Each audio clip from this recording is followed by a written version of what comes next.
Muy bien, pues vamos a dar inicio con la sesión del tema 8, que es protección de la red. Lo que estamos haciendo es ir confirmando algunos conceptos y revisando algunos conceptos nuevos. ¿De acuerdo? Pues, ¿qué vamos a ver hoy? Es un tema que en el corto, entonces creo que vamos a terminar sin problemas. Entendiendo la defensa. Que vamos a revisar aquí, que ya tengamos, digamos, elementos para entender en qué consiste la estrategia de defensa en profundidad, es decir, cómo aplicamos distintos niveles de protección. Y otra cosa que vamos ese primer objetivo de alguna manera ya lo hemos revisado, entonces solamente es confirmar. Lo otro es, digamos, nuevo, es explicar la importancia de las políticas de seguridad precisamente para mejorar o aplicar mejor las estrategias de seguridad que se tengan pensado implementar. Sí, aquí se complementan, bueno, políticas de seguridad que vamos a revisar que se generan dentro de la empresa, los estándares que ya existen y solamente se retoman, y cualquier otra regulación, digamos, como ley que proviene del exterior, es decir, desde una ley del Estado o una ley federal. El otro objetivo tiene que ver con el control de acceso y en esta parte, igual, de alguna forma ya hemos hablado, ya hemos comentado de lo que tiene que ver con la AAA y aquí vamos a confirmar un poquito más cómo nos ayuda este modo de controlar el acceso para que no todos tengan acceso a las redes, definir quiénes tienen acceso y a qué tienen acceso, ¿no? Entonces, ¿qué es lo que se hace? Básicamente como empatar las políticas de control de acceso con la implementación que se lleva a cabo. Y cerramos con lo que es inteligencia de amenazas. Entonces, en inteligencia de amenazas, ¿qué vamos a revisar? Bueno, principalmente los orígenes, confirmar, obviamente, porque ya hemos estado hablando de amenazas, las vulnerabilidades, las amenazas, los tipos de ataques. Ya hemos hablado inclusive de quienes pueden llevar a cabo un ataque, entonces básicamente es confirmar de dónde puede llegar un ataque y cuáles son las razones, ¿no? Que también las hemos comentado. Entonces aquí básicamente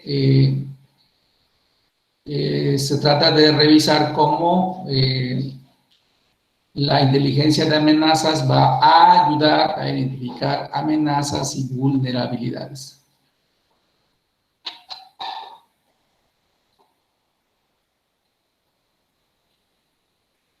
Ok. Entonces, ¿qué es lo que resalta aquí en la parte de defensa en profundidad? En primer lugar, vamos a considerar los activos que tenemos que proteger. Sí, ya hemos hablado de las vulnerabilidades, de las amenazas y qué puede estar siendo vulnerable dentro de la red y qué tipo de amenazas están ahí presentes y que pueden aprovecharse de las vulnerabilidades. Pero obviamente debemos de tomar en cuenta qué es lo que queremos proteger. Y ese qué es lo que queremos proteger representa el activo. Y en los activos vamos a identificar tres tipos. Vamos a clasificar como en tres tipos, ¿no? Identificar la parte de la infraestructura de la red, es decir, los routers, los switches, esos serían como nuestra infraestructura de red principal. Y luego los dispositivos finales, en la parte de dispositivos finales vamos a encontrar a los equipos del usuario y a los servidores como dispositivos que es necesario proteger. Y cuando hablamos de proteger, vamos a ver que tenemos que considerar dos tipos de protección, una protección física y una protección lógica. Pero hay un tercer elemento que es el más importante, que mueve a todo, ¿no? Es decir, que como que integra a los otros dos para que la protección sea, pues se considere de manera, digamos, completa. No es posible considerar solamente un elemento, sino tenemos que trabajar con todos, tal vez a distinto nivel sí, o con distinta prioridad sí, pero entonces lo más importante que es la información, ¿sí? Entonces, estos tres tipos son los activos que hay que proteger, ¿de acuerdo? Y de esto el más relevante, o el centro, digamos, el centro de todo, es la información. Y la información obviamente la podemos encontrar como tal, pues almacenada, procesándose o moviéndose a través de la red. Entonces, en cualquier estatus en el que se presenten, debemos estar considerando cómo se protege. ¿De acuerdo? Y otra cosa que debemos de considerar es que cuando hablamos de información, obviamente, lo primero que nos imaginamos es esa parte que no vemos, ¿sí? Y a eso no vamos a orientar obviamente en este curso. Sin embargo, cuando hablamos de información, es un término que incluye además, en un ámbito más amplio de seguridad, incluye a todo el mundo, incluye a las personas que juegan algún rol y que directa o indirectamente tienen que ver con algún tipo de información, ¿sí? Y que esa información pues puede ser sensible, puede no ser sensible, puede ser crítica, puede ser no crítica, y eso va a ayudar a determinar el nivel de protección que se le debe de aplicar. Y obviamente, bajo qué políticas, que es algo esencial que vamos a ver adelantito.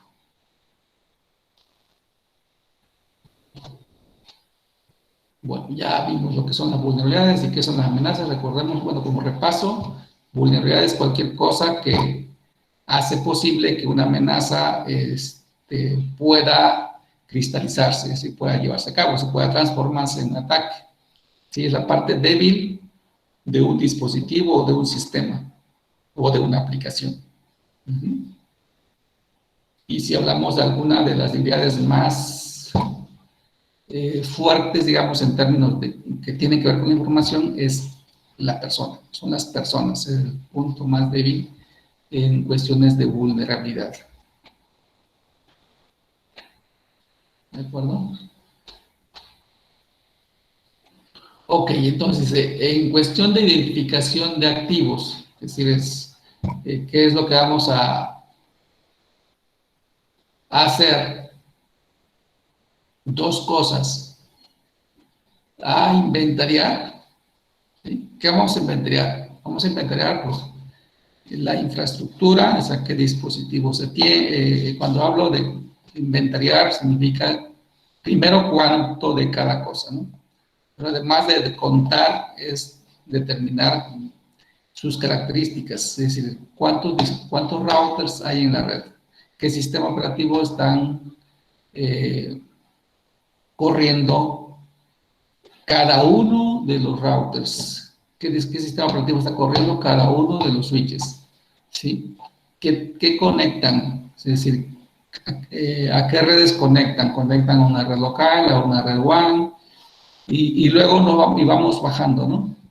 En cada red local, si hay más de una, ¿qué dispositivos hay conectados? Ahí, igual, bajamos a ver qué sistema operativo está corriendo. Si se trata de un dispositivo final, inventariar cada dispositivo final en términos de qué sistema operativo está corriendo, qué aplicaciones de red está corriendo, de qué versión es cada una de las aplicaciones del sistema que está corriendo, qué servicio de red está corriendo ese dispositivo en caso de que fuera un servidor, ¿sí? ¿Qué herramientas tiene instaladas y configuradas en caso de que fuera un dispositivo de usuario final, un dispositivo cliente? ¿De acuerdo? Sí. ¿Qué herramientas de seguridad que tiene corriendo ahí? ¿De acuerdo? Porque eso nos va a ayudar a revisar, pues, qué medidas adicionales vamos a aplicar o qué estrategia vamos a aplicar en cada uno de los dispositivos, ¿sí? Es decir, que es la parte que vamos a revisar en la cuestión de estrategias. Ajá. Entonces, paralelamente, digamos, al entregar los activos, ¿qué otra cosa se necesita hacer que tiene relación con los activos? Pues el desarrollo e implementación de políticas y procedimientos, dice aquí, para protegerlos. ¿Qué cosa es una política? Pues es un documento que se genera. ¿Quién lo genera? Pues tiene que ser alguien dentro de la empresa que esté dedicado a identificar la importancia de cada activo dentro de la red y la importancia de la información que se genera dentro de esa empresa, ¿sí? Entonces, tiene que ser una persona que tenga las habilidades habilidades obviamente en este caso de seguridad, acerca de identificar la importancia de cada uno de los activos, es decir, partiendo de la información en primer lugar, puede ser ese como el punto más esencial, parto de la información que hay que proteger y luego bajar a ver dónde puede estar esa información, dónde puede estar almacenada, para revisar qué tipo de medidas deberían de aplicarse, ¿sí? Eso va a dar lugar a un documento de políticas de seguridad de la información, ¿sí? Y a partir de ese documento base, ese documento de políticas de seguridad es esencial y no es simplemente desarrollarlo ya, sino lleva todo un proceso, por eso se llama del desarrollo e implementación de políticas. Si el desarrollo empieza, digamos, empieza por identificar y empezar a diseñar en primer lugar, qué se va a proteger y cómo debería de protegerse de acuerdo al nivel de criticidad o de sensibilidad de la información que se almacena ahí o que se procesa ahí o que se mueve en algún dispositivo, ¿sí? Para después de generar ese documento, determinar cómo implementar esas políticas. Dentro de las políticas que se generen, voy a hablar de dos acciones, digamos, o dos acciones de implementación. Una acción de implementación tiene que ver con algo es decir, qué dispositivo o qué herramienta coloco en qué lugar y tiene que ver con la estrategia el enfoque de protección para poder hacer frente a cualquier tipo de amenaza que queramos detener, ¿sí? Y la otra acción es de conciencia, es educación y concientización.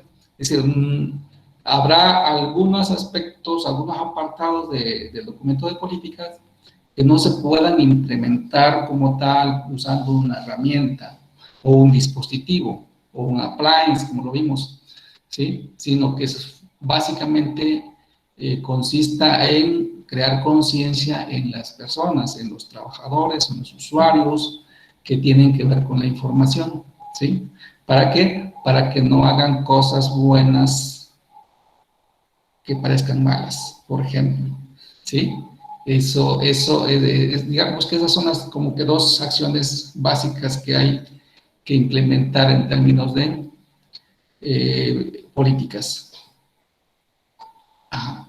Y obviamente, pues eso sí, cuando hablamos de implementación, pues muchas de esas políticas pues van ligadas con procedimientos que se aplican. O sea, entonces procedimientos que se aplican y obviamente el uso de herramientas a través de las cuales se pueden implementar ciertos procedimientos. Por eso dice que hay procedimientos para proteger. ¿Qué cosa vamos a proteger? Pues los activos, ¿sí? Los activos.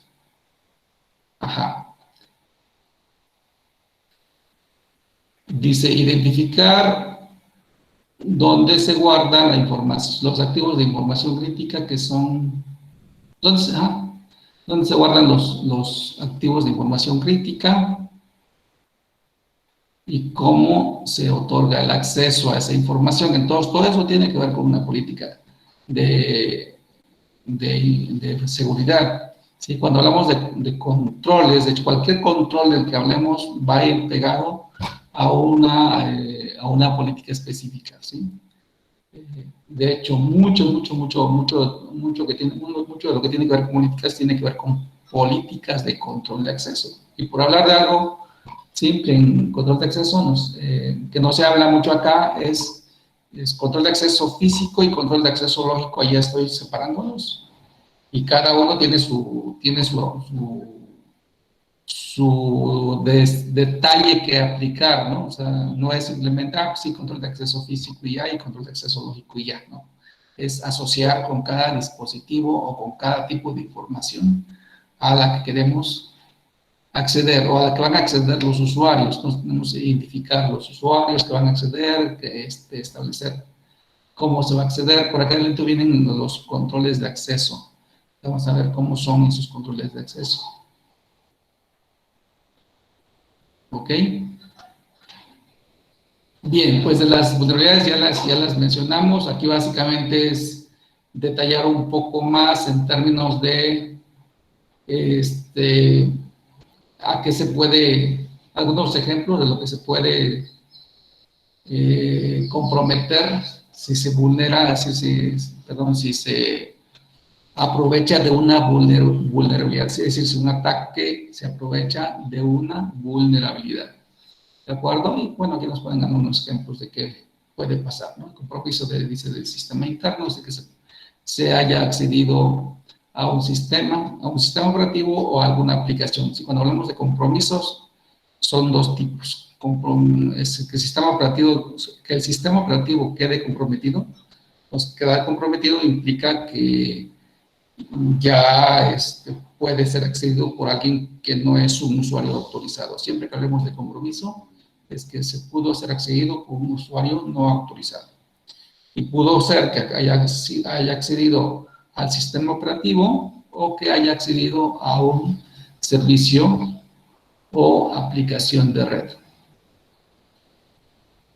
Ok, y por ahí venía algo de los orígenes de los ataques. Los ataques pues pueden ser de dos tipos en términos de dónde viene. Un ataque puede provenir del exterior, pero también puede provenir del interior y son los interiores son los más delicados en términos de qué, de que un ataque desde el interior significa que ese atacante pues conoce mucho más que un atacante exterior. Un atacante exterior simplemente se basa en lo que puede recabar de información a partir de la información pública que existe en Internet sobre un objetivo que él haya considerado.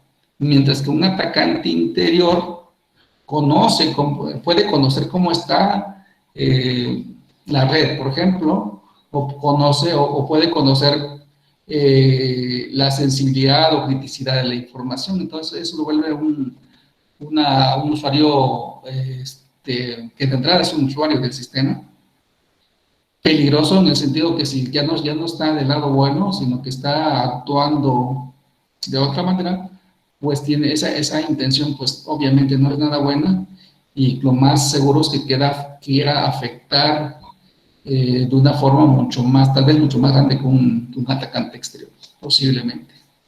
¿No? Entonces, muchos de los ataques adelante, Jesús, Amado. Disculpe que lo interrumpa, profe, pero es lo que pasa cuando supuestamente en los bancos, ¿no? También que de repente se Sí, dan eso de que asaltan a personas y que unos llegan a decir que cómo saben cuánto llevaba una persona o quién era exactamente y cosas así, ¿no? exactamente, de alguna manera sí hay relación, Amado. ¿Y eso qué tiene que ver? Hace rato les decía que había dos, el punto más débil de la seguridad, que eran las personas, ¿sí? ¿Por qué? Porque sin necesidad de que se lleve a cabo un ataque técnico, digamos, puede llevar a cabo un ataque distinto en cuestión de ingeniería social, ¿sí? Y puede afectar de una mayor manera a un recurso, ¿no? A un recurso, a una persona, que es lo más grave es cuando se afecta a una persona, financieramente o de otro tipo, ¿no? ¿Sí? Entonces, todo tiene que ver, pues, en cuestión de seguridad. Entonces, imagínate, esa parte es bien delicada que sucede en los bancos. Sí, porque se ha visto mucho eso. Igual también no sé si haya, por ejemplo, alguna ley. Yo sé que si hay, por Hay ejemplo, leyes, sí, que, hay leyes, ¿de pero me acuerdo? refiero, sí, yo sé de las compañías que loca también tienen que tener mucha confidencialidad y todo eso, pero para ese tipo de delitos, siento que son muy graves, si se castigan de manera rígida o... Así es, sí, hay, dependiendo del delito, tiene su tipificación y algunos tienen que ver con sanciones simplemente administrativas o económicas y algunas están penalizadas, dependiendo de cómo se clasifique el delito. Ahora, ese ejemplo que estás dando es como de los delitos más pequeños. ¿Por qué? Es decir, pequeños en el sentido de que se le robó a una persona gracias a que alguien del mismo banco pudo proveer una Avisarle a alguien más, información a que un es tercero. confidencial, ¿no? ¿Sí? Sí, Pero hay otros delitos que son, como tienen un impacto mucho mayor porque no afectan a una sola persona, sino afectan a más. ¿Sí? Y no quiere decir esto que, bueno, ok, es una persona. Pues, es grave.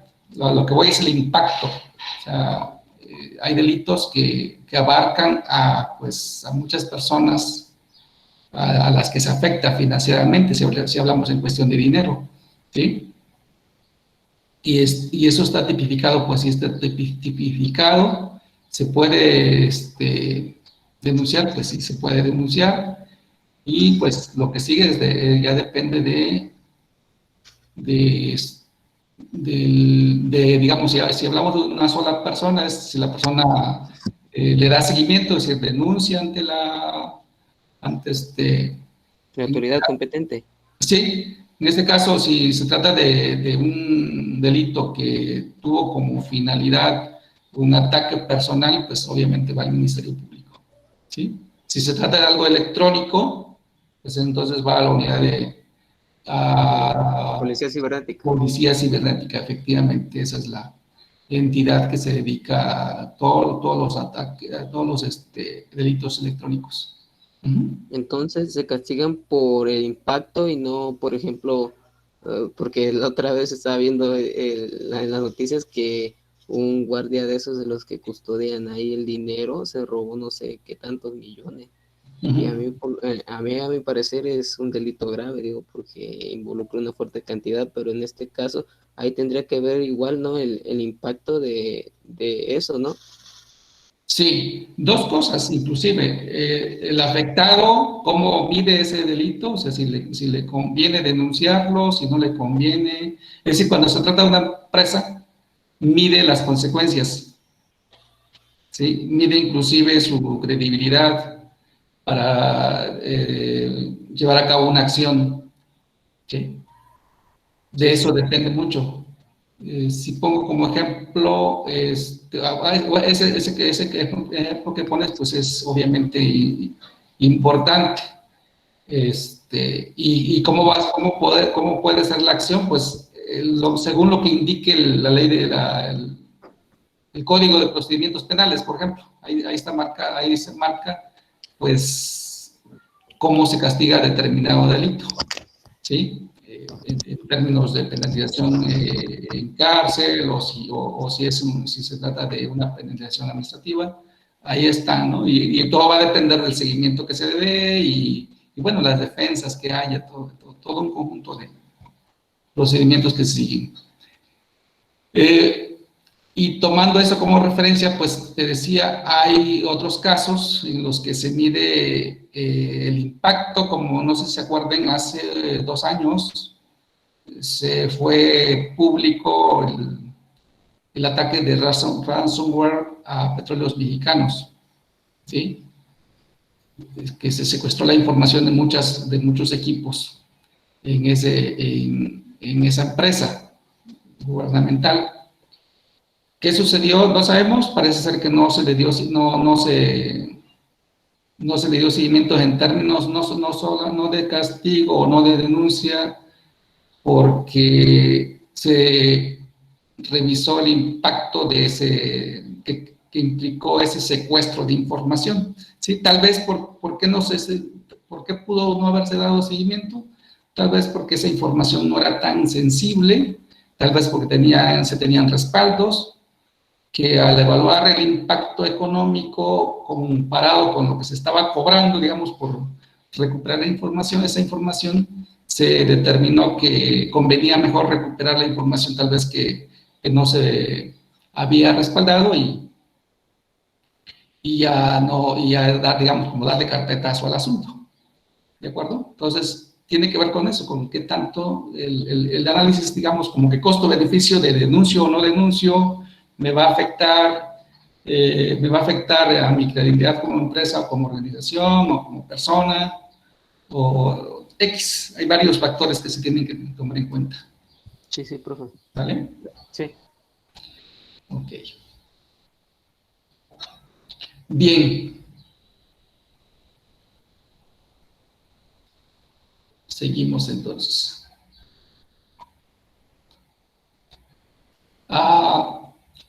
Del enfoque en profundidad, es decir, cómo estructuro mi estrategia de seguridad, ya lo empezamos a ver. Aquí está nuevamente un enfoque simple.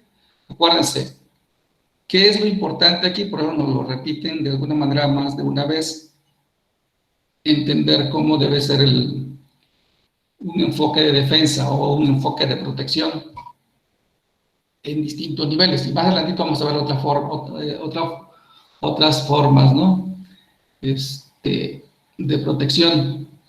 Chequen, este es uno de los más básicos enfoques, que implica que en el router que conecta con Internet tenga ciertas medidas de seguridad implementadas, ¿sí? Para dejar pasar o para no dejar pasar tráfico hacia adentro o hacia fuera de la red, ¿sí? Por eso acá dice que se establecen ahí o se configuran reglas que especifican lo que se permite y lo que se niega. Básicamente, en cuestión de protección, esta es la base, permitir o negar, ¿sí? Y lo único que varía es la profundidad con la que se revisa lo que se quiere dejar pasar o lo que se quiere negar, ¿sí? Digamos, ponemos una analogía, es como cuando se pone un retén policial, ¿sí? Y de repente la revisión es simple y en algunos casos la revisión es más profunda, ¿sí? Solamente que en esos casos es un solo retén y depende digamos, de lo que estén buscando, es como aplican los niveles, ¿no? ¿Sí? En este caso, pues es una estrategia. Y si lo volvemos a hacer una analogía similar, se considera, la podemos asociar cuando hay casos graves y entonces, en vez de tener un solo retén, se tienen distintos retenes en una misma carretera, por ejemplo. ¿Sí? ¿Por qué? Pues por si a alguien se le pasó algo que revisar, en el siguiente se revisa, se da otra revisión y en el tercero se da otra revisión, por ejemplo. ¿Sí? Entonces, aquí es más fino el proceso porque en el router frontera es una revisión básica, digamos. Entonces, las reglas son más simples que las que siguen. Es decir, cuando yo ya voy al segundo nivel, ¿sí? Si este nivel, es decir, porque eso se llama defensa en profundidad. Como les decía, si ciertos paquetes que llevan algo malo logran romper, digamos, la primera línea de defensa, que es el router frontera. Entonces, hay un siguiente nivel, ¿quién es? El firewall que tengo antes de llegar a mi red local. ¿Qué va a tener este equipo? Bueno, este va a tener reglas de seguridad o reglas de protección mucho más detalladas que el anterior, porque este tenía reglas sencillas. Entonces, ya va a tener reglas un poquito más avanzadas. Por eso aquí nos ponen algunos ejemplos. Dice, en el firewall, pues puede ser que haya un filtrado adicional, se pueda verificar allí una autenticación de usuarios, se pueda revisar el estado de las conexiones. Sí, de hecho, por poner algo, hacer énfasis en una diferencia entre la seguridad del router y la seguridad aplicada en el firewall, ya les había comentado, me parece esa parte. En el router, las reglas que se aplican, se aplican paquetito por paquetito, ¿sí? Y no revisan si se trata de una petición, es decir, si lo que está llegando es como producto de una respuesta a una petición, no tienen que revisar esa parte. En cambio, aquí en el firewall sí se revisa. ¿Qué es lo que tiene diferente en el firewall? Si se trata de paquetes, digamos, que vienen de un servidor, ¿sí? Es decir, de una respuesta, entonces el firewall verifica, chequen esa parte de detalle, verifica que haya en su memoria, haya habido antes una línea que tenga que ver con una petición que se haya hecho a ese servidor, del cual se está recibiendo respuesta, ¿sí? Y eso tiene que ver con el registro o el dar seguimiento al estado de las conexiones. ¿Por qué? Porque el firewall es capaz entonces de parar un tráfico, ¿sí? De una respuesta que no tenga que ver con una petición, ¿sí? No es posible que nosotros respondamos a alguien si ese alguien no nos ha pedido nada. Entonces no tiene lógica. Eso lo puede hacer entonces, o eso se puede configurar en el firewall, ¿sí? Cosa que no puedo hacer en el router. Por eso representa una segunda línea de defensa. Y aquí nos ponen un ejemplo de la tercera línea de defensa como un router, ¿sí? Pero en su caso, pues podría ser otro equipo mucho más sofisticado o mucho más específico en términos de lo que se quiera filtrar. Pero bueno, aquí nos ponen este ejemplo, ¿no? Tercera línea de defensa aplica reglas de filtrado final antes de que el tráfico se pueda llegar a su destino. Entonces, vamos a entender, en conclusión, vamos a entender como que la defensa en profundidad implica eso, que a medida que voy avanzando, hay más detalles en cuestión de reglas que se tienen que aplicar para dejar pasar o para negar el tráfico. Pues aquí viene como que el otro método de defensa, ¿sí? O algo que se complementa con el primero, de defensa a profundidad, dos enfoques. El enfoque del Security Onion, que es la seguridad de la cebolla, pues nos ponen aquí la cebolla, ¿sí? Y el enfoque de es esta plantita, la alcachofa. Entonces vean cómo establecen la relación. Este enfoque, el enfoque de la cebolla es el enfoque, digamos, vamos a llamarle común ahora, ¿sí? Tiene relación con el enfoque en profundidad, se aplica de esa manera. Por eso aquí nos ponen este ejemplo como el activo, bueno, aquí está el activo que queremos proteger, está hasta el fondo, el último, digamos, pedacito, la última para el corazón de la cebolla, digamos, ¿sí? Y para poder llegar al corazón, ¿qué es lo que se tiene que hacer? Pues cruzar todas estas capas de la cebolla, ¿no? ¿Sí? Entonces, esa es defensa en profundidad. ¿De acuerdo? Pero, y les decía que este es el enfoque más común ahora. qué es lo nuevo que está sucediendo. Si podemos llamar nuevo, porque ya tiene también un poquito de rato, ¿no? Es decir, desde el momento en que entran nuestros dispositivos, y voy a poner como ejemplo precisamente los dispositivos móviles. ¿Qué podemos hacer con un dispositivo móvil? Pregunto.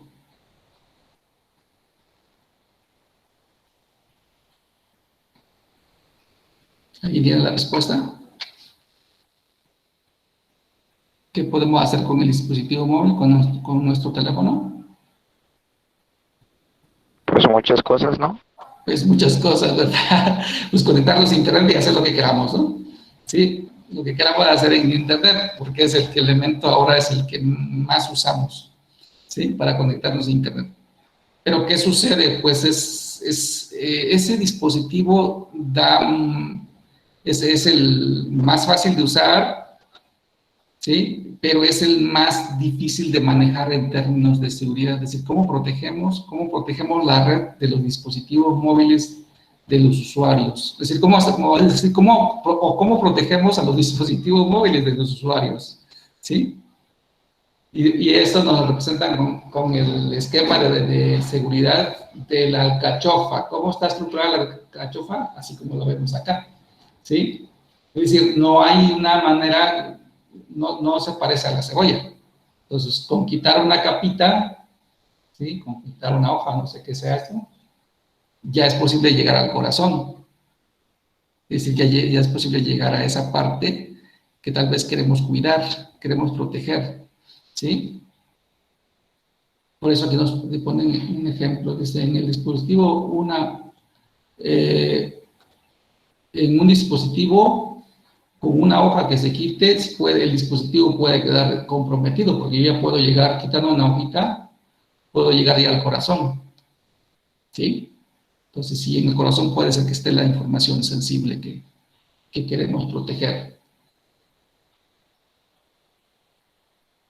¿Sí? ¿Y qué más no comentas? La diferencia clave entre la seguridad basada en la cebolla, o sea, basada en distintos niveles de protección, y la seguridad de la alcachofa, no es que cada hoja necesita ser, es que no se necesita quitar cada hoja para llegar a la información que se quiere, ¿sí? Es decir, quitar todas las hojas, pues, sino con una sola hojita que quitemos, ya es posible llegar al corazón. Ajá. ¿Y esto por qué se pone? Porque es el reto que se tiene hoy, ¿sí? El reto que se tiene hoy es cómo implementar la seguridad y que no se vea reflejado esto en quitarle la facilidad de acceso a los usuarios, ¿sí? Ese es el reto.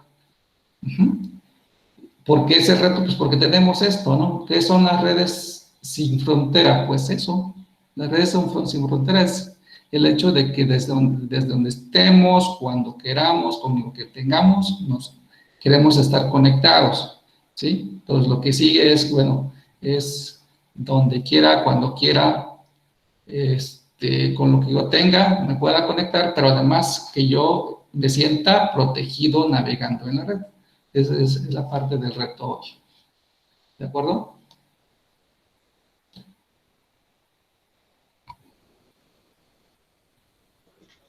Sí, profe. Bien. Y vamos entonces a las políticas de seguridad. Y en políticas de seguridad vamos a tener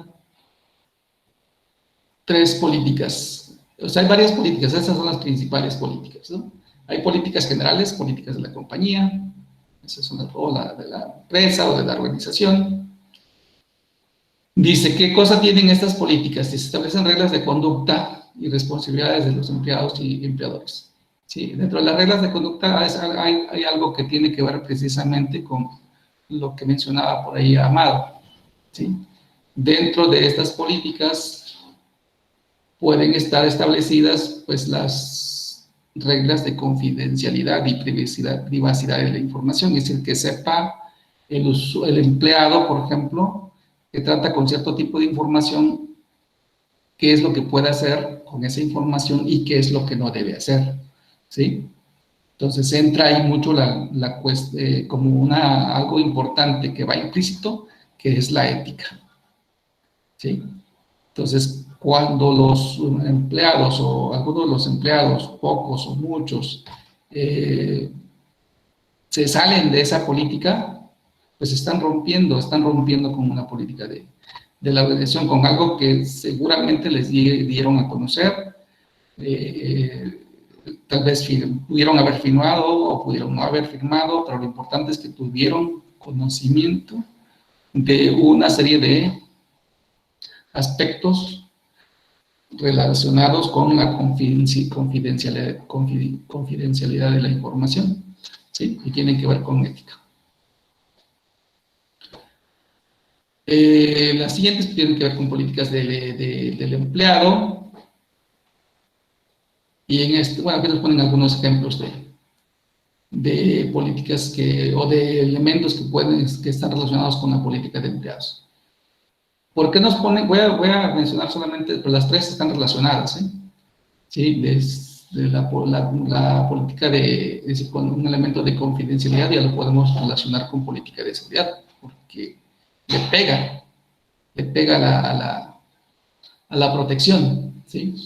La política un ejemplo de algo de política de empleados que también le pega a la seguridad es por el hecho de cuando alguien se contrata a alguien, se le definen sus funciones, y esas funciones tienen que ver con información, obviamente, y vamos a enfocarnos a la información que se guarda electrónicamente, no necesariamente tiene que ser así, pero vamos a enfocarnos hacia solamente.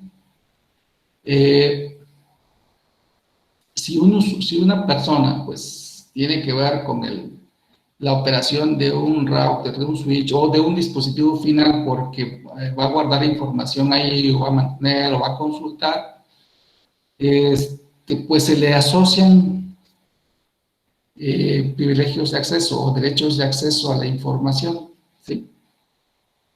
Ahora, en esta política de empleado tiene que establecerse qué va a pasar, ¿sí? Si un empleado abandona la empresa o renuncia o se le dice que ya no se necesitan sus servicios, ¿sí?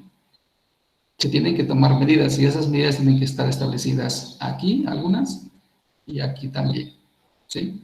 Es decir, estas dos políticas están relacionadas. ¿Por qué? No puede ser que aquí se establezca simplemente, ok, ¿sabes qué? Pues ya no necesito de tus servicios, vas a firmar tu carta de renuncia y ya, ¿sí? No. Tiene que, ese documento que se genere aquí, tiene que afectar acá, así tiene que registrarse acá. ¿Por qué? Porque esa persona tuvo acceso a ciertos activos de la información, ¿sí? Entonces, si se deja el acceso, si simplemente se da de baja, pero acá no se dio de baja en la política de seguridad y no se implementó, es decir, no se siguió algún elemento de alguna política relacionada con la contratación de qué pasa si alguien ya no continúa trabajando, qué pasa con los activos que estaba manejando o con los sistemas que estaba accediendo. Si eso no se ve reflejado aquí, entonces ese usuario es muy probable que pueda acceder, ¿sí? O si aquí no se estableció que lo correcto y lo incorrecto, y aquí tampoco, pues igual un usuario, un empleado puede llevar a cabo acciones pues para afectar a la empresa, para tomar venganza. Por ejemplo, decía que en cuestiones de los tipos de ataques o del origen de los ataques, el origen interno tiene mucho impacto, y no solamente impacto, sino que muchos ataques se llevan a cabo desde dentro porque se conoce, tienen mucho más conocimiento acerca de la información que se maneja ahí. Y un empleado o un empleado que deja de serlo antes de salir pudo haber llevado a cabo alguna acción o pudo haber dejado, dependiendo de sus capacidades, pudo haber dejado corriendo algún programa, digamos en el caso de los programadores o de un administrador de redes, pudo dejar corriendo por allí algún programa, algún script para activarse en un momento dado y afectar a la empresa. ¿Sí? Entonces, eso sucede, pues obviamente que sucede. ¿Sí? ¿Sucede hoy? Pues obviamente que sucede hoy. Ajá. ¿Cuánto? No sabemos. ¿En qué nivel? Tal vez no es mucho, pero siempre va a estar presente esa, es decir, como esa amenaza que hay que considerarla, ¿no? O sea, no se puede minimizar a menos que no sea importante el impacto, como ya hace rato les comentaba, ¿sí? Por ejemplo, hablando de redes, si la red es pequeñita y todo estaba haciéndolo una persona de la cual ya no queremos que siga trabajando y el hecho de que no funcione la red no le afecta a la empresa o no es una afectación grande, pues entonces no nos preocupamos. Pero si en vez de ser una red pequeñita, es una red que abarca varias sucursales, con varios equipos, varios routers y varios switches, y si se cae la red, representa pérdida de dinero establecida, digamos, en millones, pues comparada con 5,000 pesos que se ahorraron, entonces sí el impacto es grande, ¿sí? Y se debe de revisar ese tipo de acciones para evitar que algo malo suceda cuando se despide a un empleado, sobre todo cuando se despide y no se le despide de buena manera, ¿no? Es decir, no se le gratifica o no se le otorga un recurso de acuerdo, tomando en cuenta sus derechos, ¿no? Sus derechos del tiempo en que estuvo trabajando. Entonces, esos aspectos se tienen que tomar en cuenta.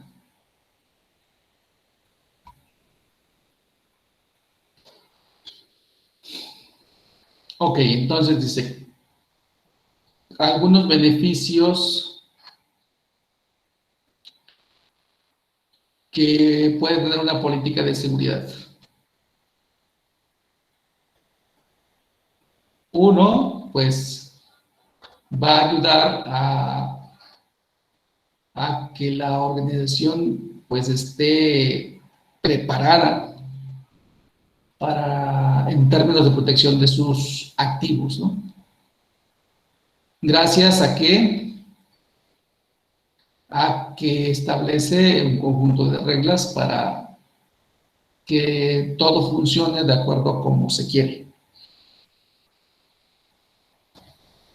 ¿De acuerdo? ¿Qué se va a regular a través de estas políticas que se definan?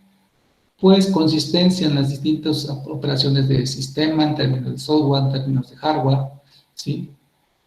Y si hablamos de consistencia de la información, pues esto es elemental, ¿sí? Elemental. Entonces una información deja de servir si no es consistente, ¿no? Y sobre todo, se va a tomar en cuenta mucho la parte de consistencia, si la inconsistencia se logra porque se aplicaron,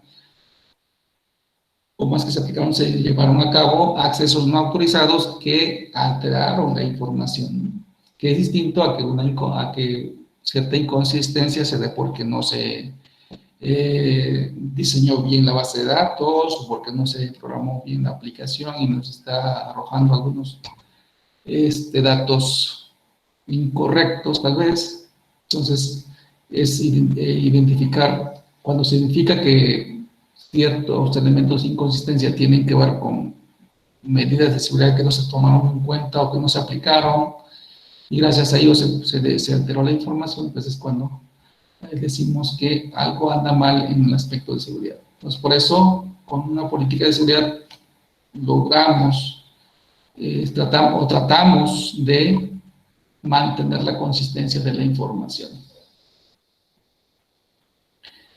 También en una política de seguridad, pues también se tienen que establecer qué hacer cuando se viola alguna de las políticas. Entonces no se puede decir simplemente poner enunciados y ya, sino se tiene que decir qué pasa si algún usuario no sigue una política de seguridad. Entonces se tiene que establecer cuál es la sanción. Sí, es decir, la consecuencia es la sanción que se debe de aplicar, que va a ser una sanción administrativa, económica o penal. ¿De acuerdo? Obviamente, dentro de la política no se va a decir, no va a estar establecido, bueno, si alguien no cumple con cierta política X, se le va a castigar con 5 años de cárcel. No, se tiene que establecer ahí que va a dar derecho a que este caso se escale pues, a la autoridad competente, ¿no? Para que tome en cuenta, las acciones pertinentes con las pruebas que se aporten. Eso es lo que tiene que señalar en el caso de penalización. En el caso que no sea penalización, sino que tenga que ver con acciones administrativas, que sería el caso de aquellas políticas en las que se determine que si un usuario incurre en una violación, le va a dar como consecuencia que sea despedido, pues es una acción administrativa, por ejemplo, ¿sí? O que no se le va a pagar por un mes o no se le va a pagar por 2 meses, por ejemplo, pues son acciones administrativas, pero que igual el usuario de entrada pues tiene que saber a qué se atiene si no cumple con una política establecida. ¿Sí?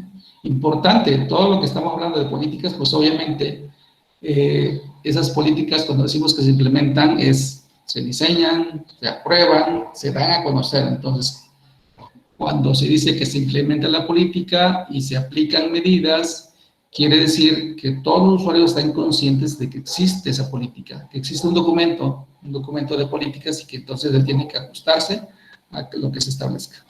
¿Sí? Entonces, una organización se ampara con ese documento de políticas cuando hace que cada empleado firme de que está consciente del alcance del documento de políticas.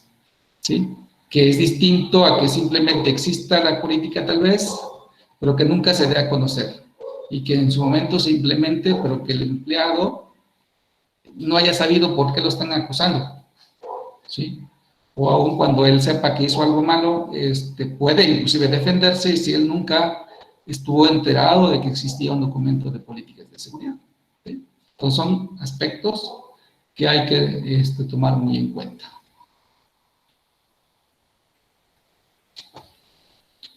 ¿Ok? Bueno, dice, bueno, otro beneficio, dice, es que los empleados que están a cargo de la seguridad son respaldados en cuestión de administraciones. Un personal de seguridad no actúa simplemente por actuar, sino que obviamente tiene el respaldo de la alta gerencia, digamos, si hablamos de cualquier organización, ¿no? O de la alta dirección. Porque desde allá se tiene que autorizar, no es posible que una política aplique simplemente desde un departamento, tiene que ser aprobada por la dirección o dirección general. Sí, y aquí nos ponen algunos ejemplos de políticas, de identificación y políticas de identificación y autenticación, es decir, cómo un usuario se va a identificar y autenticar ante un sistema o ante una persona, persona tal vez, ante un vigilante. ¿Cuáles son las políticas de contraseñas? ¿Cuáles son las políticas de uso aceptable? Es decir, a qué tiene derecho el usuario en términos de uso de la información o uso de los dispositivos, etcétera, o uso de la red, ¿sí? Políticas de acceso remoto cuando se refiere en este ejemplo, a empleados que acceden a un sistema pero desde un lugar remoto a la red, a la red de la organización, etcétera.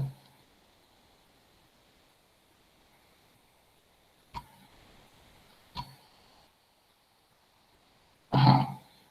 Y chequen, aquí nos ponen en este ejemplo políticas específicas, y no quiere decir que en los demás casos no lo haya, aquí nos los ponen por ser uno de los dispositivos, pues como les decía hace ratito, que son los que ya todo el mundo trae, ¿no? Un dispositivo móvil. Las políticas de BIOD, o sea, políticas que tienen que ver con un dispositivo móvil, nos ponen aquí ejemplos.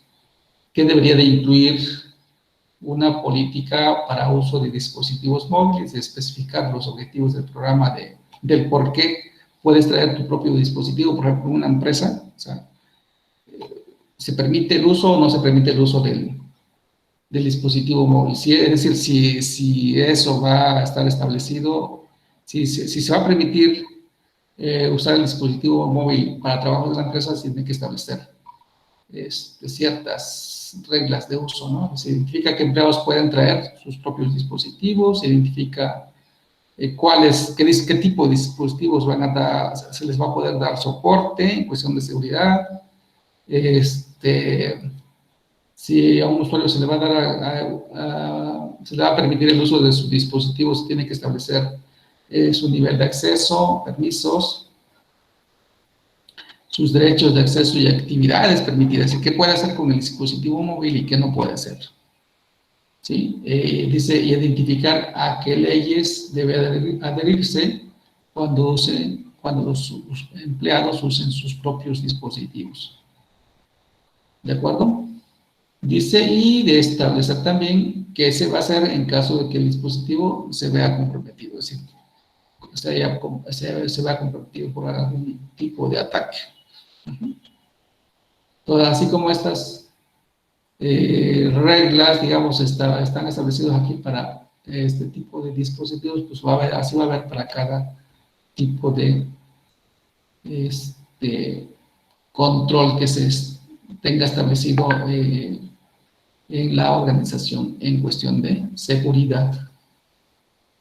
Y para ello, no recuerdo si viene acá en el curso, hay una serie que se conocen como dominios de seguridad. Entonces, en cada dominio de seguridad, los principales me parece que son 12 o 13.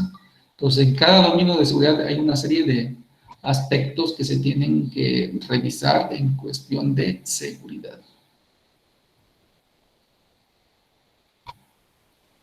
Bueno, todavía sí. Siguen mejores prácticas de seguridad para mitigar riesgos en los dispositivos móviles. Entonces, estas son recomendaciones para reducir los riesgos de seguridad. Protección con password de cada dispositivo y cuenta manualmente, ¿qué dice? Se controla el acceso wireless, pues es un dispositivo móvil, para que se conecte solamente a las redes confiables, mantener el software actualizado, es decir, todo el software que se use, mantenerlo actualizado para estar preparado contra las últimas amenazas. Respaldar la información, ¿sí? Por si acaso el dispositivo se pierde o es robado, habilitar esta característica, ¿no?, en los dispositivos, para que se pueda, dice acá, como formatear o blanquear el dispositivo de manera remota, que el dispositivo cuente con antivirus, etcétera, ¿no? Entonces, esas ideas se les llama mejores prácticas, que forman parte, obviamente, de la política de seguridad. ¿Sí?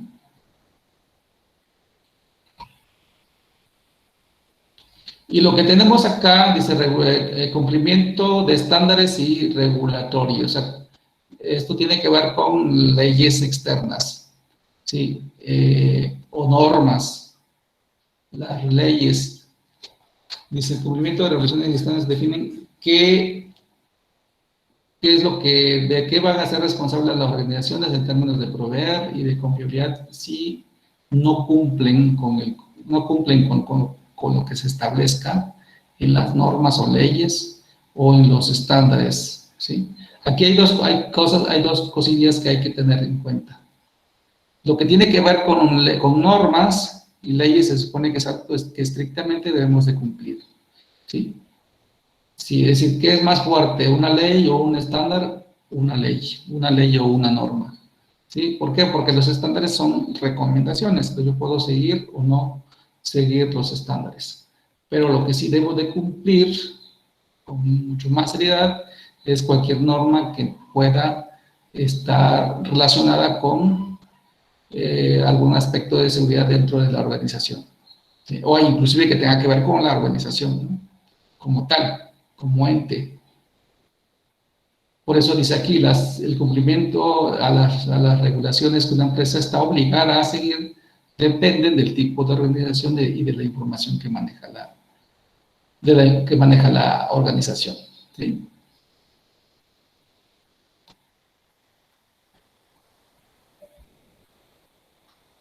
Ok, preguntas, ahí terminamos el primer tema, apenas me extendí. Y vamos a lo que sobre el control de acceso.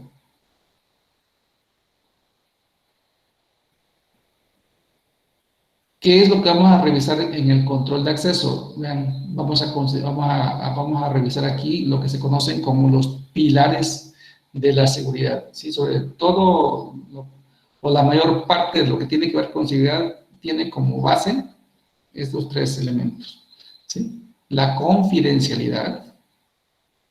¿Qué se dice de la confidencialidad?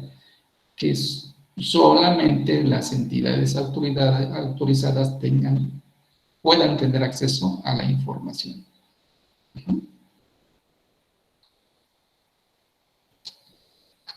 Entonces, ¿quién define esta parte? Pues obviamente la organización, ¿sí? Pues, el director o un grupo de personas que tienen que ver con la información.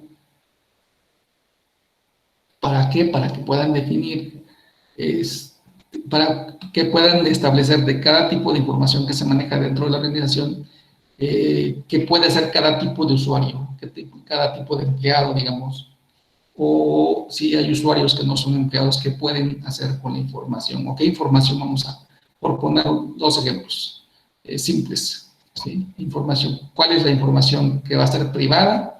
Y cuál información puede ser pública, es decir, cuál información sí puedo dar a conocer a cualquier persona, porque no me va a afectar, y cuál información sí tengo que ponerle más atención, porque esa información no debe salir de la empresa, ¿sí? Ahí entra la parte de confidencialidad, ¿sí? Esta información no tiene por qué salir de la empresa. Ajá. Entonces se definen distintos niveles de confidencialidad. Lo otro es la integridad. ¿Qué significa? ¿En qué impacta la integridad? En asegurar, o sea, en asegurar que la información no sea alterada por una persona que no está autorizada. Por eso acá dice, la información debe protegerse de alteración no autorizada. ¿Qué quiere decir? Que si cierta información tiene que cambiar su valor, pues ese valor lo tiene que cambiar solamente aquella persona que está autorizada para cambiar el valor, ¿sí? No cualquier persona puede hacerlo. Entonces, eso se debe de cuidar. Si se cuida, si se tiene definido qué usuarios pueden modificar cierto tipo de información, se está cumpliendo con el pilar de integridad. Si no está definido, es decir, si cualquier persona puede hacer lo que se quiera con la información, entonces se estaría rompiendo con el pilar de la integridad. ¿De acuerdo? Entonces, checan, es algo muy sencillo muy sencillo de manera conceptual. Todo lo que sigue es, si yo quiero mantener en un alto nivel de seguridad mi información, debo de hacer que estos tres pilares se cumplan. El tercer pilar es la disponibilidad. Dice que esto básicamente implica que la organización se asegure de que la información esté disponible para los usuarios que están autorizados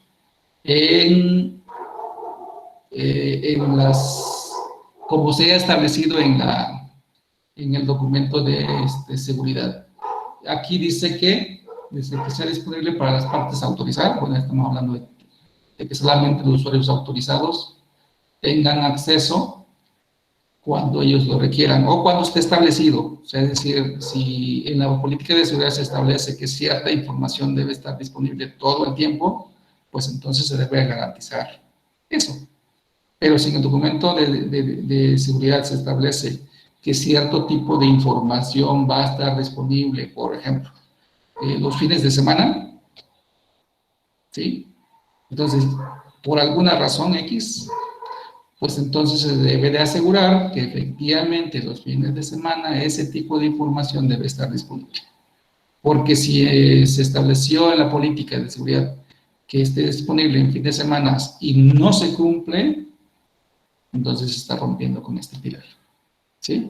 Entonces, básicamente es lo que establece la disponibilidad, que la información esté disponible en los momentos en que se haya establecido, en los momentos que se haya establecido en el documento de seguridad y para quienes va a estar disponible, ¿sí?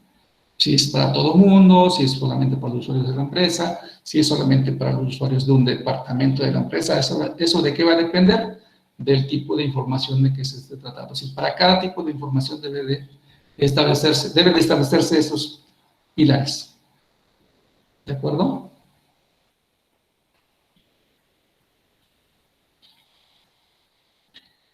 Y estos son algo ya un poquito más profundo y que también quedan aquí en concepto, pero que esto ayuda a afinar los controles de acceso. ¿Revisan? Tenemos, bueno, nos ofrecen aquí 4 modelos de control de acceso y se les conoce como controles de acceso básico, ¿sí? Dice control de acceso obligatorio que se entiende por aplicar un control de acceso estricto, habilitando el acceso al usuario, dice, en función de la claridad de la seguridad, es lo que tiene que hacer, lo que puede hacer. Que el otro tipo de acceso, el otro modelo es el control de acceso discrecional y dice que va a permitir a los usuarios el control de acceso a su información como propietarios de la información. ¿Qué es lo que nos está diciendo aquí? Que la información, cada tipo de información va a tener, digamos, un dueño, ¿sí? Y a ese dueño se le va a aplicar este control de acceso discrecional. Es decir, como es el responsable, él va a saber qué puede hacer y no puede hacer con esa información. Si la puede destruir, si la puede regalar, si la puede vender, siempre y cuando obviamente sea el dueño, ¿sí? Entonces es bien importante aquí determinar de qué puede ser alguien dueño, de qué tipo de información puede ser dueño, ¿sí? Es decir, hablando de información o de información simple, pues cada uno de nosotros es dueño de nuestra propia información, digamos, personal, ¿sí? Y nosotros decidimos qué hacer con esa información. Nadie más, ¿no? O sea, y dentro de nuestra información tenemos distintos tipos de información que podemos tener, que podemos manejar, pero, y de esa información somos nosotros los dueños, cada uno de nosotros es dueño de esa información y nadie más puede decidir. Por eso inclusive se vienen las leyes relacionadas con, por ejemplo, con privacidad de la información, por ejemplo, por poner un ejemplo, ¿no? Si yo tengo mi número de teléfono, entonces yo soy el responsable de ese número de teléfono y nadie más. Yo soy el responsable de que si alguien me lo pide, se lo puedo dar o no se lo puedo dar. Se lo puedo dar a conocer o no, ¿sí? Si alguien que no soy yo da a conocer mi número de teléfono, entonces ya está rompiendo con una información que no le corresponde decidir, ¿sí? Entonces, en ese ejemplo de cosas de información, todavía estamos de repente como que nos salimos de contexto y manejamos la información como queremos, como creemos que está bien, pero hay leyes que nos impiden o nos permiten, sí, ¿sí? Lo que hace falta es que revisemos esas leyes y revisemos inclusive su impacto, ¿no? ¿De acuerdo? ¿Qué otros modelos? Dice, el modelo de control de acceso no discrecional está basado en los roles y responsabilidades, ¿sí? Por poner el ejemplo de roles y responsabilidades, en una empresa está el rol de administrador y su responsabilidad, y se definen qué responsabilidades tiene el administrador. Y en función de eso, se establece el acceso a cierto tipo de información. ¿De acuerdo?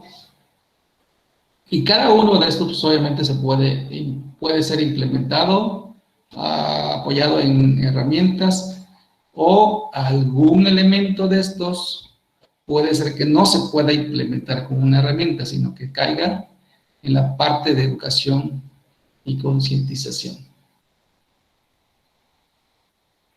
¿Qué otro modelo hay? El modelo de control de acceso, dice, basado en atributos. Dice, este modelo está basado en atributos del recurso accedido. El usuario que está accediendo, los factores ambientales y la hora. Este es bien importante. Se puede implementar, sí, depende obviamente del sistema, como les decía. Algunas cosas se pueden implementar dependiendo del sistema operativo, o dependiendo de la aplicación con la que se esté trabajando.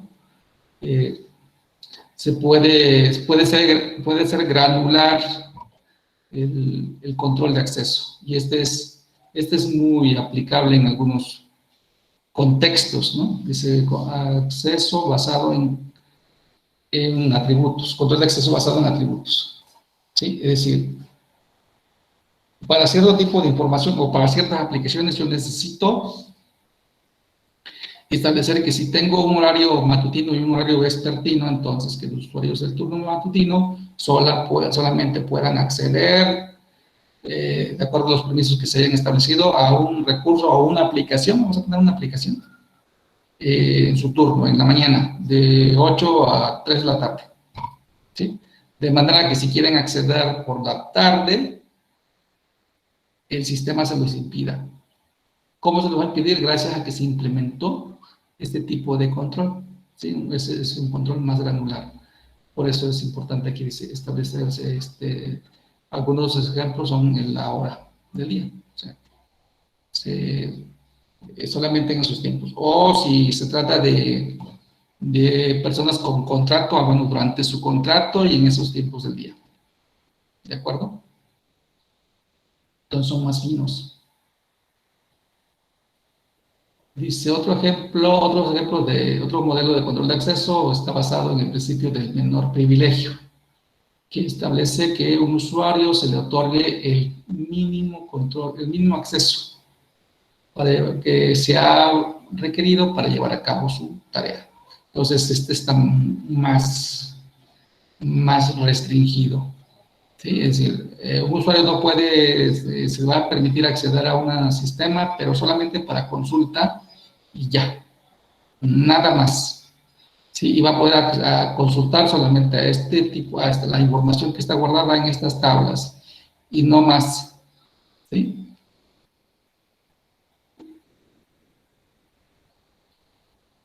Y no va a poder hacer otra cosa, no va a poder moverse por el sistema operativo, por ejemplo. Entonces eso se llama principio del menor privilegio. ¿Ok?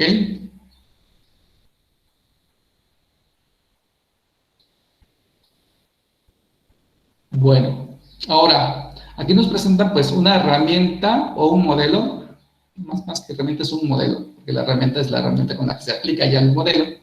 Este es un modelo de operación que tiene que ver, si checan, con la autenticación, autorización y contabilidad. Aquí con el penúltimo modelo que les presenté de control de acceso, de los tiempos, las horas del día, tiene que ver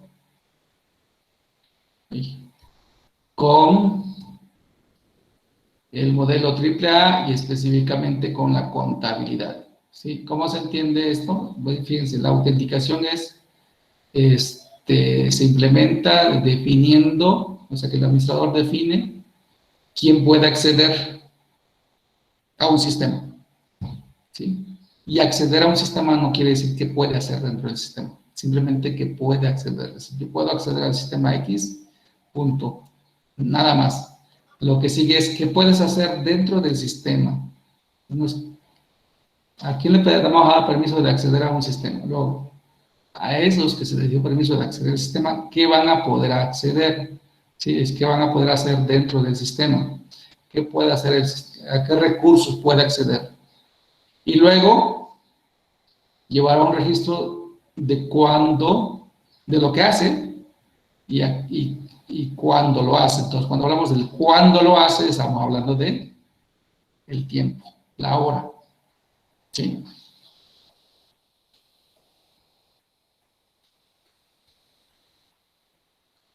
Ok, y aquí nos ponen un ejemplo en la imagen.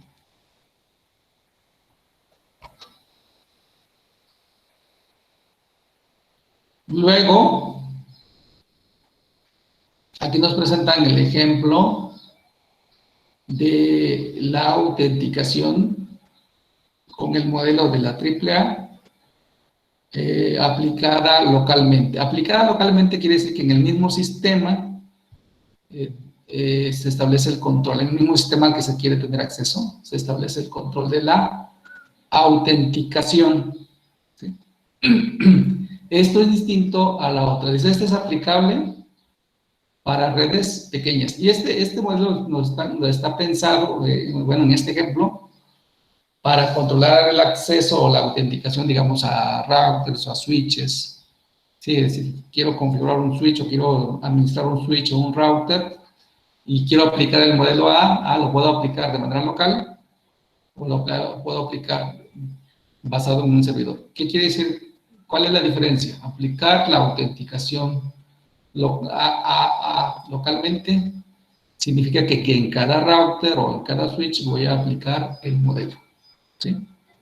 Y por eso nos dicen aquí que esto funciona bien si la red es pequeña.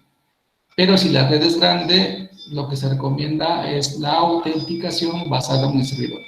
¿Qué quiere decir? Que si yo tengo 50 routers o 50 switches a los que voy a definir quiénes pueden acceder, entonces en vez de ir a configurar en cada switch quiénes pueden acceder en ese switch o en ese router, en lugar de eso defino en un servidor o implemento un servidor donde voy a tener esa autenticación, ahí voy a registrar mis usuarios y voy a registrar a qué sistemas van a poder acceder, en este caso a qué routers y a qué switches, ¿sí? De manera que en mi router, en mi switch, solamente defino a quién se va a contactar para propósitos de autenticación, ¿sí? Voy a poner un ejemplo de esto, lo voy a poner a gráfico, bueno, con el packet tracer simplemente en la parte física, pero para mostrar, si es que no viene aquí, cómo es el proceso. Creo que viene aquí. Aquí viene, pero no es tan, tal vez no es tan claro. Entonces voy a usar el packet para mostrarles este proceso. Aquí nos dan un ejemplo de cómo se lleva a cabo la verificación, en ambos casos, la autenticación local o la autenticación remota, pero pues obviamente tengo, bueno, el mismo proceso se lleva por cada router que se conecte, pero lo que, si yo coloco, voy a borrar estos.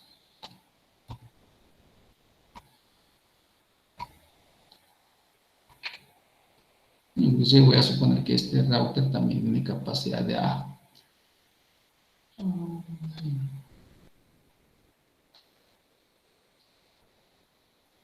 Imagínense que tengo, bueno, antes de, déjenme ponerle aquí una tarjeta. One. Y lo voy a hacer simple. Voy a hacer así. Y vamos a suponer pues que son muchos routers.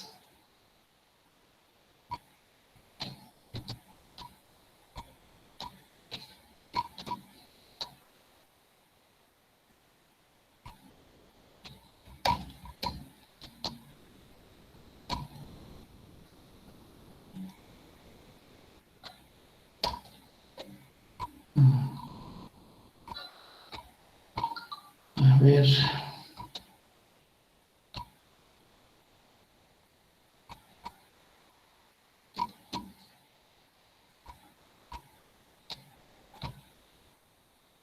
No se acabó. ¿Qué pasó? Me equivoqué. No, aquí está. Ah, entonces se copió el otro.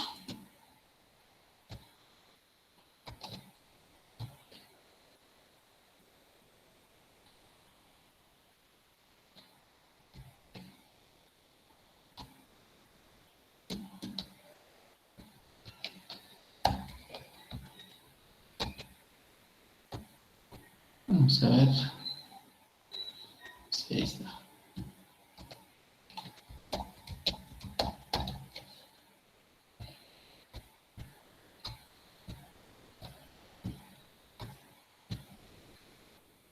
Ahí está, por ejemplo. Vamos a ver.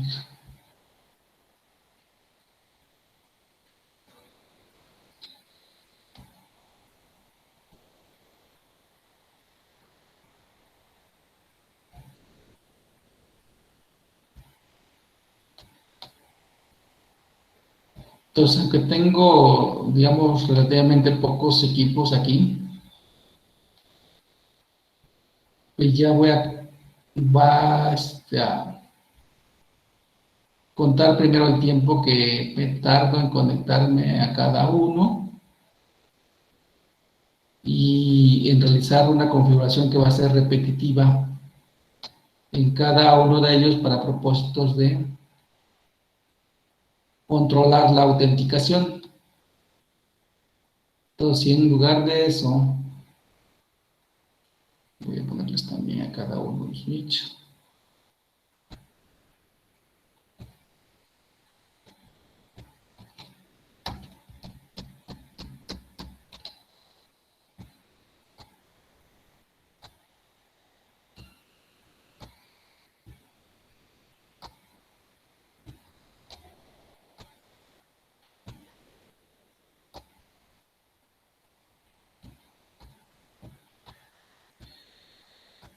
Y si cada switch también necesito controlar el acceso a él, pues ya son varios equipos.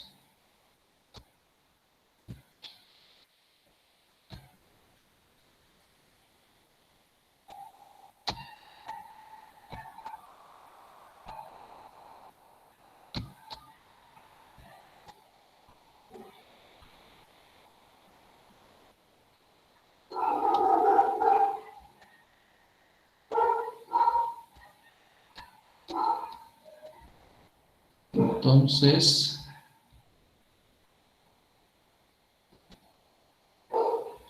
¿qué es lo que conviene en este tipo de redes cuando son grandes? Pues el control centralizado. Y ese control se va a implementar pues en un servidor. Entonces yo te voy a apoyar en las gráficas que vienen acá, pero también en lo que voy a tener acá mostrado.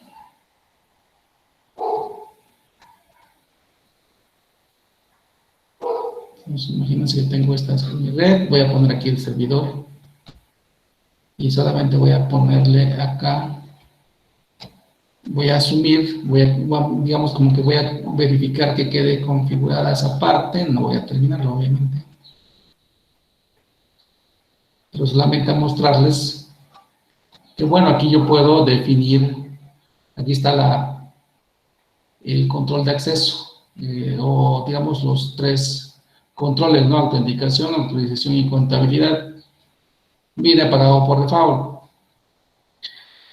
Un servidor de control de autenticación y autorización es implementado mediante uno de dos protocolos que comúnmente están diseñados para ese propósito, ¿sí? Creo que en un tema anterior vimos TACACS, como se mencionaba ahí TACACS y Radius. Aquí está Radius como un protocolo que se puede implementar en ese servidor. Ya no está disponible TACACS. ¿sí? Y está aquí, estaba desactivado el servicio, yo aquí establezco TACAX, perdón, radios, el puerto de acceso, este es el puerto ¿sí? El puerto con el de conexión con TACAX, otra vez, con radios, ¿sí? Y aquí la parte que quería mostrarles simplemente de la manera de ejercicio es que aquí en este servidor, que va a tener el control centralizado, voy a definir a cada cliente, y voy a poner nada más un ejemplo acá,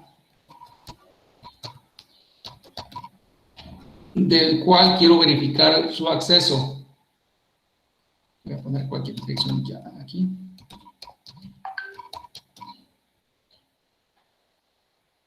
Y chequen qué es lo que tiene. ¿Cómo este servidor se va a asegurar de que ese cliente es un cliente autorizado? En este caso, este cliente servirá a un dispositivo, ¿sí? Entonces, aquí le voy a decir que la clave de secreta que van a compartir es esta, ¿sí? ¿Qué hago entonces? Defino, aquí en este servidor yo definiría cada uno de mis dispositivos de los cuales voy a verificar el control de acceso de un usuario. Vean entonces que son dos informaciones que agrego, ¿sí? Mis dispositivos y mis usuarios. Voy a poner aquí, por ejemplo. Si se conecta a un usuario que se llame admin con este password, entonces le vas a dar acceso. ¿A cuál? A cualquiera de los dispositivos que ya configuré en el servidor, ¿sí? Entonces, ¿qué es lo que va a suceder? De aquí voy a aprovechar aquí nada más este último switch, este routercito que está aquí volando. Vamos a suponer que lo conecto aquí a internet.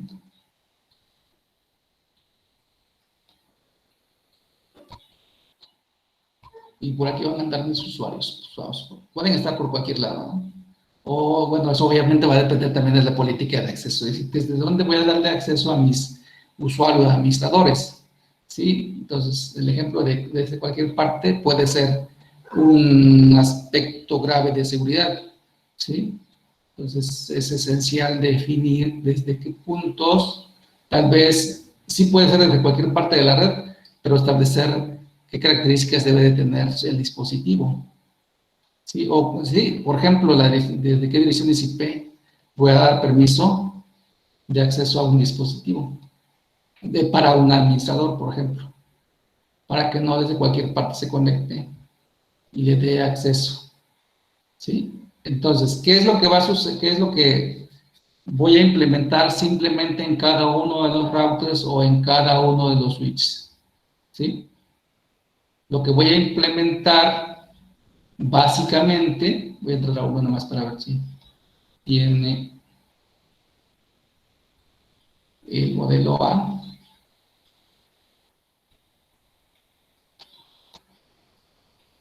Solamente para mostrárselos. Vamos a ver. No me acuerdo si lo apagué. Creo que si lo encendí, creo que no. Ahorita vamos a ver. No está encendido. Vamos a encender.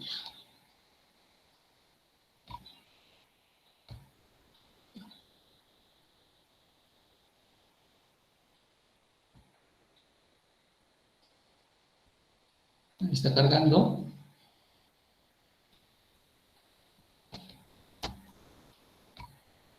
Vamos a ver que tenga soporte de config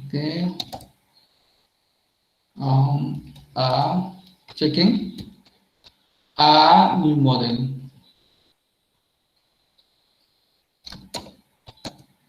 ¿Sí? Entonces, cuando yo defino, fíjense aquí que estoy definiendo como modelo la A, ¿sí? ¿Para qué va a servir? Para controlar lo que yo quiera en cuestión de autenticación, autorización o contabilidad. Aquí está la parte de esta ley. Y una de las cosas que voy a establecer aquí, ya no voy a seguir acá.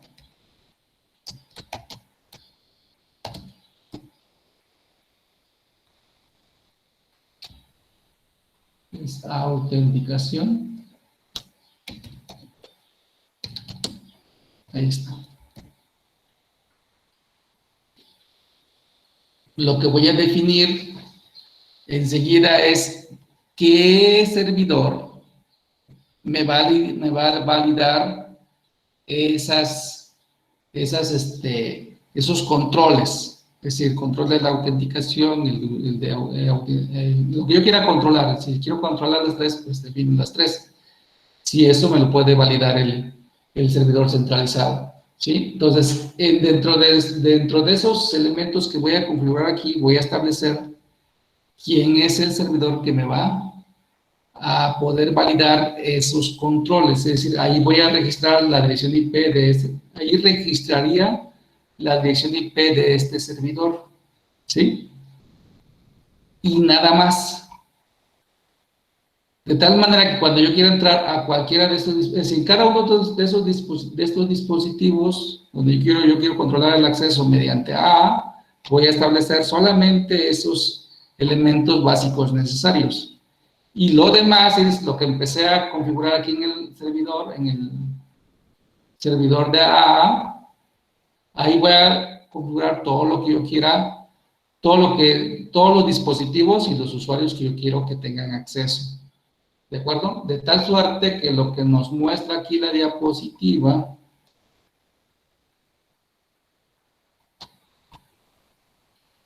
en términos de control centralizado, no me voy a ir a la autenticación local. En términos de la autenticación, adelante, Alejandra. Dice que, bueno, deben de dar acceso, por ejemplo, los 3A. Entonces, en la configuración usted le dio en activarlo los 3 y ya en la terminal indica si da acceso a las 3A. El servidor se va a encargar de validar Es decir, en este caso, este va a ser el que va a validar esas partes. Lo que yo establezca aquí en cada router va a ser realmente validado aquí. Sí, aquí solamente defino qué y aquí establezco cómo. ¿Sí? O sea, en el servidor. Cualquier cosa que tenga que ver con autenticación, con autorización, si yo quiero también autorización y quiero contabilidad, se va a ir a consultar aquí. ¿Sí? En una situación real, ahorita en la simulación no me permite todo eso, ¿sí? Pero en una situación real yo puedo configurar los tres elementos: autenticación, autorización y contabilidad. Ajá. De manera que lo que les decía es que en mis equipos donde quiero entrar, no repito configuración, solamente lo básico, y todo lo demás va a estar una sola vez aquí. ¿Sí?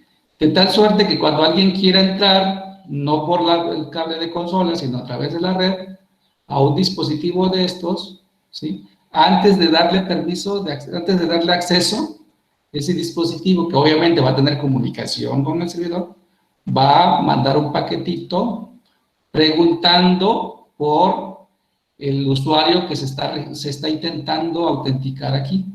Aquí simplemente le va a pedir su nombre de usuario, pero no lo va a validar aquí. Va a mandar esa petición de validación hacia el servidor. O sea, va a seguir esta secuencia que nos muestra aquí la diapositiva. Sí, chequen. Este usuario quiere entrar a este router, entonces el router transfiere la información que le proporciona a este usuario, en este caso su nombre de usuario, digamos, lo que yo puse allá en el servidor. El router lo manda esa petición al servidor de control, ¿sí? ¿Qué información llega aquí? La información que llega aquí es de este cliente, es decir, llega la dirección IP de este cliente. Esa dirección IP de este cliente, por principio de cuentas, se valida si ya está registrada en el servidor, ¿sí? Si ya está registrada, también toma el usuario con el cual se está autenticando este usuario y su contraseña, y la checa si en el servidor está registrado ese usuario con esa contraseña, ¿sí? Obviamente, en primer lugar, antes de pasar a verificar el usuario, verifica que este dispositivo sea un cliente autorizado para hacer una petición de autenticación, ¿sí? Si no, ya de entrada se rechaza esa petición. Entonces, ¿qué quiere decir? Que cada uno, por eso le decía aquí, cada uno de estos dispositivos de los cuales se quiere controlar el acceso deben darse de alta en el servidor, como el ejemplo que les puse. ¿Sí? Aquí está el primer dispositivo que estoy dando de alta como un cliente autorizado. En términos de dispositivo en el que se quiere controlar el acceso, en este caso sería cada router y cada switch. ¿Sí? Y además se registra la contraseña que van a intercambiar ese dispositivo autorizado con el servidor. Si coincide la clave secreta, le va a permitir que haga una pregunta, si no, no. Una vez que si coincide esa contraseña secreta con la que tiene registrada el servidor, entonces le va a decir, ok, a ver, cuál es el usuario que traes y cuál es la contraseña que traes, y la verifica ¿dónde? Dentro de la base de datos de usuarios autorizados para acceder simplemente. ¿Sí? Si pasa, entonces sucede, es decir, si hay una respuesta verdadera, entonces, ¿qué va a hacer? Responder, básicamente lo que hace aquí es responder con una banderita, digamos, de aceptado o no aceptado. Si lo encontró en la base de datos, va a decir aceptado. Y ese aceptado se va a regresar al router y el router lo va a devolver al cliente. Entonces, este es el diálogo que se establece. El cliente establece la conexión con el router, chequen el router que tiene A habilitado, pide el usuario y contraseña del usuario que está intentando entrar y manda esa información ¿a dónde? Al servidor A. ¿Sí? Si este servidor tiene la información correcta, tiene la información que coincide con la información que proporciona el usuario, entonces le va a decir que ese usuario está autorizado para entrar al router, ¿sí? Pero la información entonces, la información de autenticación, está registrada ¿dónde? Aquí. Y se llega a ella gracias al cliente que está dado de alta aquí. ¿Sí? El cliente es este. ¿De acuerdo? Entonces, aquí estamos validando la autenticación de un usuario en un dispositivo que es cliente para acceder de este servidor de control de acceso centralizado. Y este solamente es un ejemplo de lo que se puede hacer en cuestión de control de acceso. ¿Sí? El otro tipo de control que puede llevarse a cabo, otro tipo de control, y hay más todavía, es que a este usuario, antes de que llegue aquí, se valide si tiene acceso gracias al puerto de acceso, gracias al puerto al que se conecta a través del switch. ¿Sí? Si checan aquí, este usuario está conectado a través de este puerto en el switch. ¿Sí? Entonces, esa podría ser otra opción de control. ¿Sí? Es decir, que no cualquiera pueda conectarse.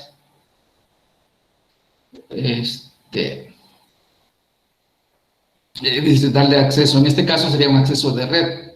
Si chequen aquí acceso a un dispositivo, el otro sería un acceso de red. O sea, ese usuario está autorizado para entrar en red, podría configurarse eso aquí en el switch. ¿Sí? No está conectándose por cable, sino por inalámbrico. Entonces, ¿quién me podría dar acceso? La vez pasada me acuerdo que les mostré. Sí. La controladora, ¿no? Hablamos de las controladoras, ¿se acuerdan? Los controladores de acceso inalámbrico. Entonces, aquí en esta controladora también podemos configurar ese aspecto de control de acceso, específicamente para dispositivos inalámbricos. Entonces, aquí también me tardaría y seleccioné una que es más complicada. No tiene aquí el acceso BI. Para darle acceso a los dispositivos que se conectan inalámbricamente desde algún dispositivo, desde un punto de acceso ligero. ¿Sí? Entonces, si revisan, solamente el control de acceso tiene distintas maneras de controlarse.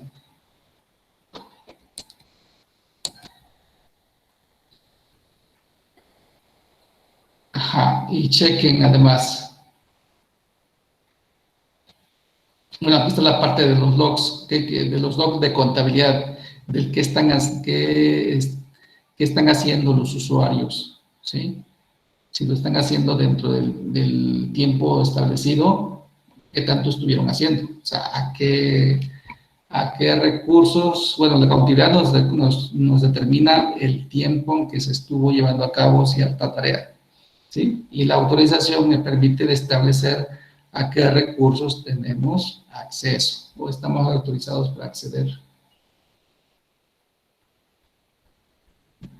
Y esto es específicamente de los routers o de los switches, ¿sí? Todo esto que si revisan acá, es contabilidad de la red, contabilidad de conexiones, contabilidad de comandos de modo que tienen que ver con exec.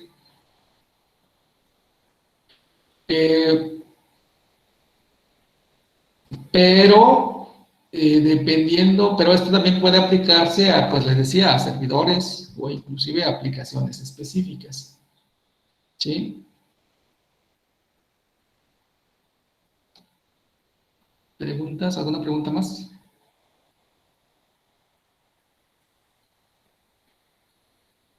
No, profe.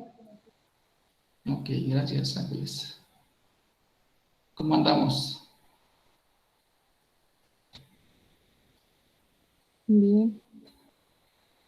Porque falta además este último tema, déjenme revisar rápidamente, y si no, yo creo que lo podemos dejar como para que lo revisen, complementen.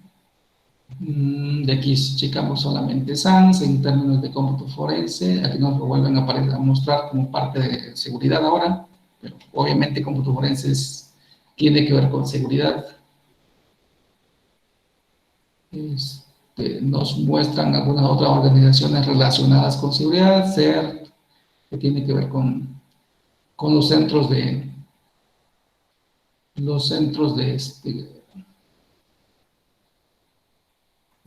para checar todo tipo de amenazas y determinar las acciones a seguir.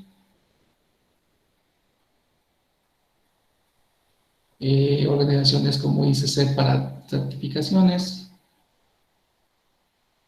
etc.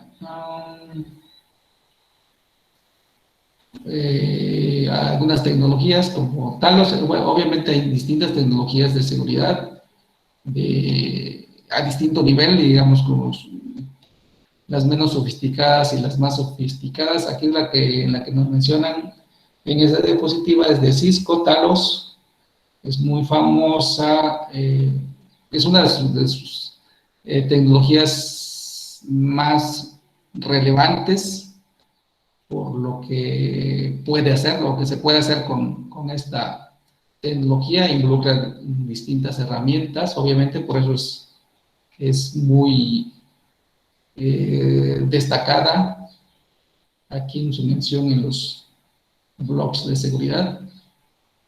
Sí, entonces aquí nos hacen mención de cómo trabaja o cómo podemos revisar la información que detecta Talos. Esta es otra herramienta. Esta es otra compañía de seguridad. Bueno, FIRE es una compañía de seguridad en este caso.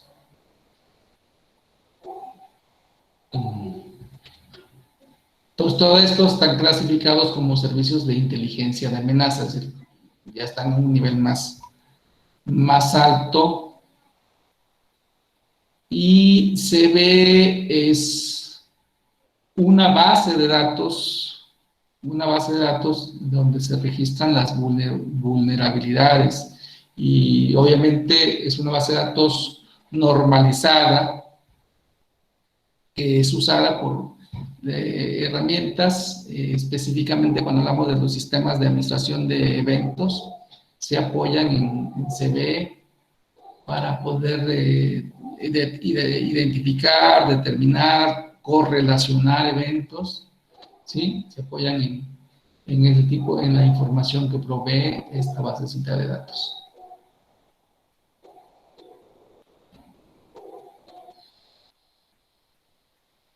Y Estos son estándares de inteligencia de amenazas. Y ya está.